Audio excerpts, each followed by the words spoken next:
আমরা হইলাম পাগল, কাস্টমারের শুধু পাওটা ধরার বাকি থাকে, পাও ধরা বাকি ছাড়া সবই করি। এমন কিছু নাই যে করি না। মানে যদি দাম চাই 1200, কাস্টমার কয় 300, কেনা আছে 600। কি যে অবস্থা, ব্যবসা বাণিজ্য নাই।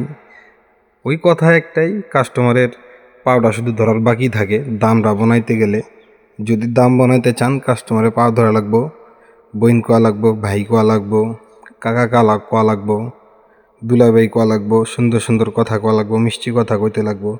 বাজারে তো কাস্টমারের কডাও নাই। সারাদিন যদি কোন একটা কাস্টমার নাই, বিসমিল্লা বইনিবারটা করতে করতে দুপুর 2টা 3টা। তারপরে আবার ঘরবালা মহাজনের জ্বালা পেরেশানি, কিস্তি, এইটা ওইটা, কি যে একটা অবস্থায় আছি না, এইটা যারা দোকান করে এরাই ভালো জানে। এই জন্য ভালো ব্যবসা করেন, এই কাপড়ের তেনার জগতে আইসেন না, আপনার ক্যাশটাক নষ্ট করেন না। উপর থেকে দেখা যায় মনে হয় অনেক ভালো ফিটফাট, কিছুই না, ভিতরে কিছুই নেই। বুঝলেন, এই ভিতরটা হলো খোলস, কিচ্ছু নাই। খালি কাস্টমারের পাও ধরা লাগবো। যদি পাও ধরা ব্যবসা করতে চান তাহলে কাপড়ের ব্যবসা করবেন। এই ব্যবসাটার একটা মজা আছে, কি মজা, পাও ধরা মজা আছে। সবসময় পাও ধরবেন কাস্টমারের পাও না ধরলে তো টাকা নিতে পারবেন না।